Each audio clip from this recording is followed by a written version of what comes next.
Monday. I think it's going to be a historic day today. Today is the day that Bitcoin is worth more. One Bitcoin is worth more than an ounce of gold. Gold closed like $12.55 for the weekend. And I think by Monday morning when it opens, I do believe that we will have a historic passing. And I don't think it's going to let up. Because what this is a realization of currency. What are we using to trade value with each other? And for all this time, as long as anyone has been alive, we have used these paper notes and now digital notes issued by a central authority. They have control over it, they get it first, and they've counterfeited it and loaned it out at interest in a way that absolutely has destroyed our society.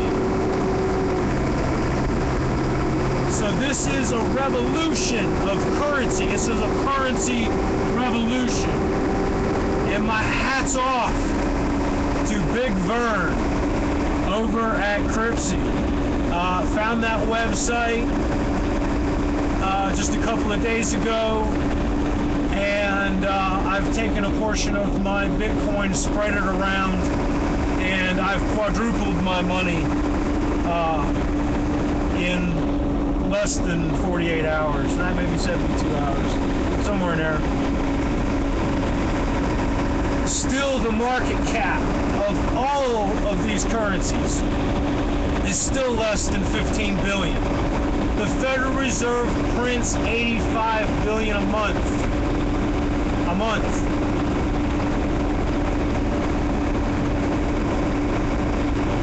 It's over for the dollar. It's over for sovereign notes that are issued at interest. In order for the sovereign currencies to compete, they're going to have to issue them for building infrastructure projects, roads, sewer lines, water lines, stuff like that, fixing stuff that the government is supposed to.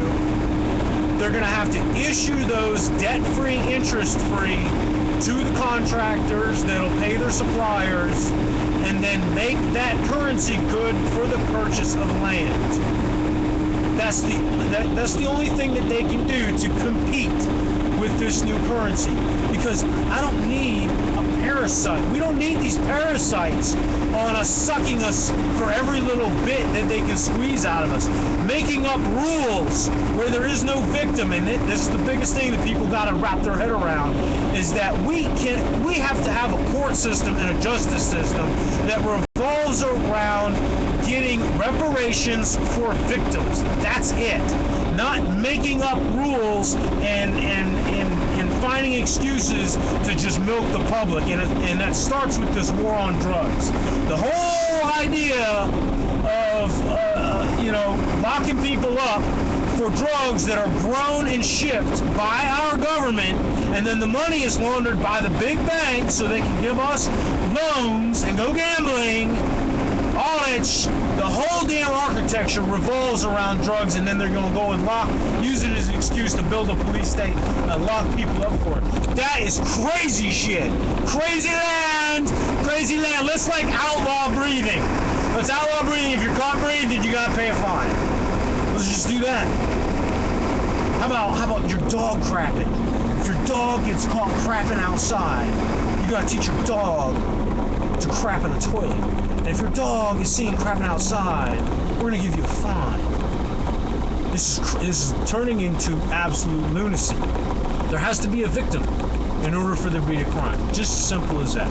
If we can do that, and then have competing currencies, and I feel bad for the metal bugs that aren't getting this. This is about the crash of the dollar. It's not necessarily going to go into what you have, have in mind. It is important to have both. I would say if you don't own any silver dimes, you better have some silver dimes before you go buy a tenth of a Bitcoin. But everybody needs to get a small piece of both, because what we're using every single day is going to stop working, especially if we expect to get anything imported to us.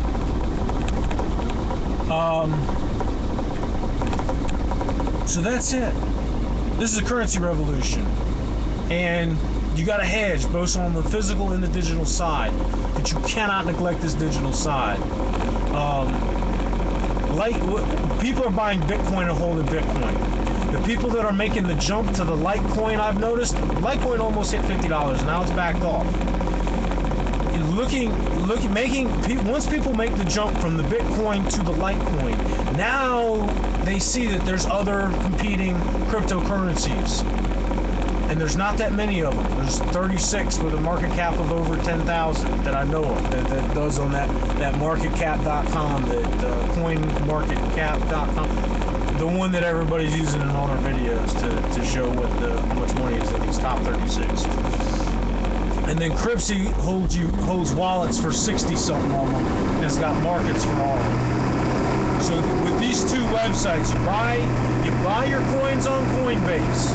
You transfer you save some over on the blockchain.